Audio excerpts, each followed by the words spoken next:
रात के 2 बजे एक आदमी ने मुझे कॉल कर कर धमकाया।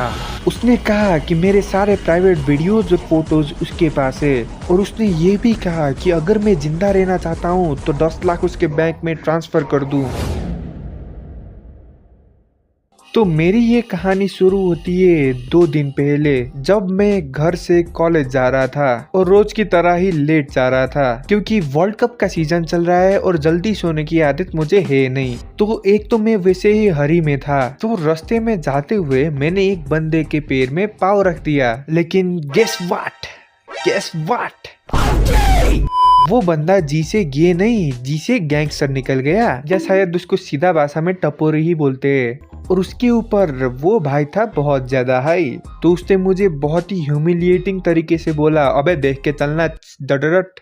और क्योंकि मेरा ऐसा ध्यान नहीं था उसके बातों पर, तो मैं भी उल्टा हट बोल के निकल गया। लेकिन वो बंदे को वो बात लग गई। अब उसे चाहिए था मेरा बदला, उसे मुझे पीटना था। लेकिन उसको ये नहीं पता कि मैं कहाँ रहता हूँ, किधर जाता हूँ, कब कहाँ से आता हूँ। तो उसने मेरे बारे में पता लगाने के लिए रोज उसी जगह खड़ा होने लग गया। लेकिन क्योंकि उसके बाद 1-2 दिन के लिए मेरा कॉलेज बंद था, तो मैं तो घर से निकला नहीं। तो वो टपोरी बंदा, जिसका नाम मैं अभी के लिए रखता हूँ पंकज भाई, तो पंकज भाई अभी उधर फ्रस्ट्रेटेड बैठे थे। उन्हें तो जिसे भी करके अपना ओरा वापस चाहिए था मुझसे। और छुट्टी के दिन मैं अपने बेड से उठता भी नहीं हूँ, मजाल है कोई मुझे हिला भी दे उधर से। और देखते ही देखते मेरा छुट्टी भी खत्म हो गया था और बड़े भैया भी रिटायर हो गए थे।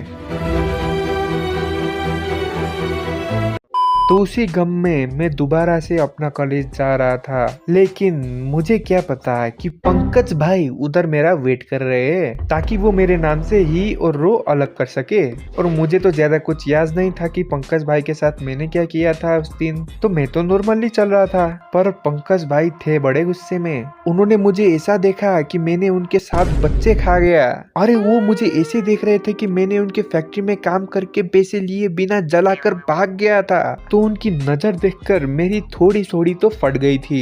तो पंकज भाई आ गए मेरे पास। उन्होंने मेरे आंख से आंख मिलाया और टॉन्किश करने से पहले उन्होंने मुझे बोला, सॉरी बोल। पर इधर मैं कंफ्यूजन में बैठा हूँ, ये कौन आदमी क्यों आके मुझे सॉरी बुलवा रहा है। तो मैंने पूछा उनसे, क्यों भाई, क्यों बोलूं मैं आपसे सॉरी। लेकिन फिर पंकज भाई ने मुझे बोला, तू सॉरी बोल रहा है या मैं तेरे गांड में डंडा डालकर मुंह से निकाल दूं। और ये सुनकर मेरी सनक गई। एक तो एक अनजान आदमी मुझे बीच सड़क में बोलता है सॉरी बोलने के लिए, ऊपर से कॉलेज के लिए लेट ही हो रहा हूँ। तो मैंने बिना सोचे समझे पंकज भाई को इतना जोर से चाटा मारा ना एक, कि उनकी शरीर से आत्मा ही निकल गई। और सरप्राइजिंगली पंकज भाई ने मुझे कुछ करा भी नहीं उसके बाद। वो उल्टा अपने गुस्से को कंट्रोल कर रहे थे, क्योंकि उन्होंने ऑलरेडी 10-20 मुस्तंडे बुला रखे थे मुझे पीटने के लिए। और क्योंकि ये कोई साउथ इंडियन मूवी नहीं चल रही थी कि 10-20 लोंडों को मैं अकेला ही पीट दूं, तो वो लोग ने मिलकर मेरे खोल के बजा दी। लेकिन भाई इधर मुझे पता ही नहीं था कि पंकज भाई के साथ मेरी दुश्मनी कब हो गई। लेकिन उसके बाद फिर पंकज भाई मेरे पास वापस आते और मुझे धमका कर बोलते, अब तेरी जिंदगी नरक नहीं बना दी ना तो मेरा नाम बदल देना भड़वे।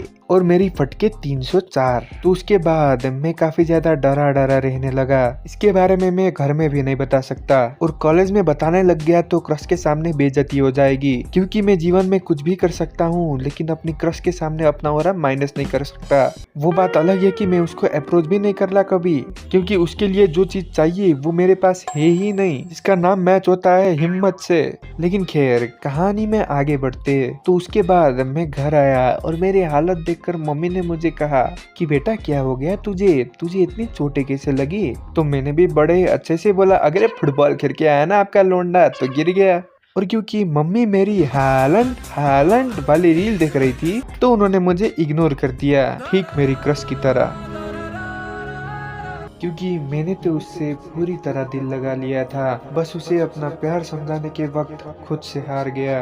तो खैर, ऐसी अतूत फतूत सतूत बात के बाद मैं गया था सोने के लिए। और भले ही मेरा दिन कितना भी खराब गया हो, मेरे शरीर में आलस इतना कूट के भरा है कि मुझे नींद तो आ ही गई। लेकिन तभी रात के 2 बजे मुझे फोन आता है। लेकिन इसमें ट्विस्ट ये है कि ये फोन पंकज भाई का नहीं, महात्मा गांधी का था। और उन्होंने मुझे धमकाया कि उनके पास मेरे प्राइवेट वीडियोस है और उन्हें अभी के अभी 10 लाख भी चाहिए। और ये सुनकर मुझे याद आया कि मैंने उस रात महात्मा गांधी के साथ क्या किया था।